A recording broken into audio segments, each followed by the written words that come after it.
It was a Wednesday afternoon in April 2014, and I was on day 25 of my PMO reboot. I had just been into town for some grocery shopping, and now I was on my way home to my red little house in the countryside. On the passenger seat I had my normal food, but in addition to this I also had some donuts, a bit of beer, and some potato chips. Yeah, that was far from being the healthiest shopping bag. And during this reboot streak I had definitely not been that clean in terms of health and other shallow dopamine stuff. But at least I have always done some form of exercise, so when I got home I went into the room where I have my training equipment and started my arm workout. For some reason I was not at my best that day. My energy was low and I cut my gym session short, finishing only half of my usual sets. Disappointed with myself, I opened up my computer to check my online rebooting journal.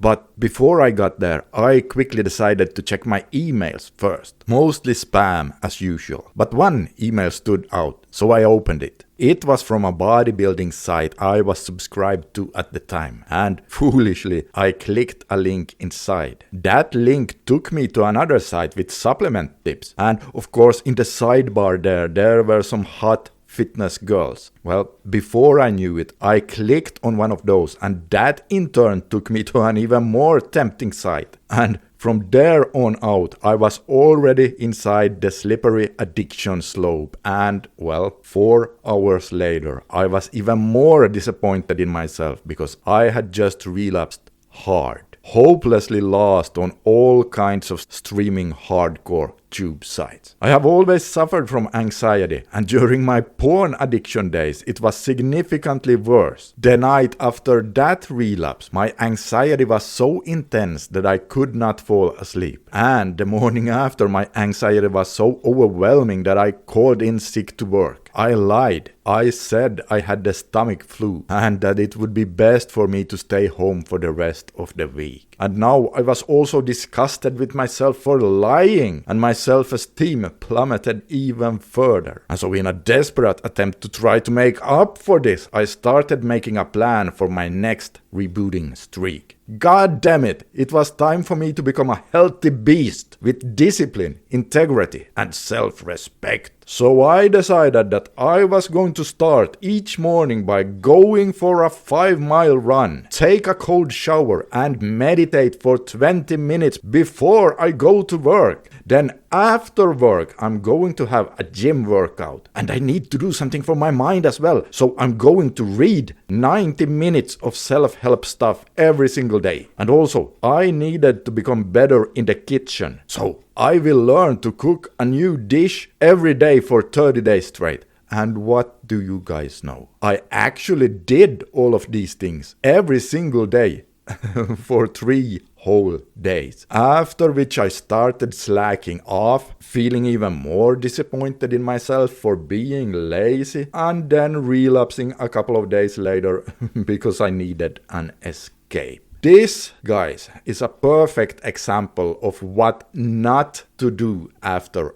a relapse. Now, while some of the details might be a little blurry, the lesson is clear, and I made similar mistakes many times during my 7 years struggle with relapses. You don't call in sick or cancel any kind of plans you've made, because what you're doing then is training your brain to put your life on hold until you reach a certain number of days, or whatever your rebooting goal is. This is not a good thing because of many reasons. One of them being that many addicts, and I'm talking about all kinds of addictions here, are going to have sporadic relapses throughout their entire life. That's just a statistical fact. Now don't freak out when you hear that, because they might be relapsing so rarely that they can still have a wonderful life, because they have improved so much compared to where they came from. And those sporadic relapses are happening so rarely that they can still have a healthy and functional brain. brain. However, imagine now that those guys were to put their life on hold in whatever way. Maybe it's with dating, maybe taking some new classes, starting a business, changing jobs, and on and on. And they have the philosophy to first get 100% rid of their relapses before they give themselves permission to even dare to try any of those. In other words, they put their life on hold. And imagine then guys who keep relapsing sporadically over their entire life. Well, that would mean that they basically miss their entire life, even though they relapsed so rarely that they could have been out there living to 98% of their full capacity.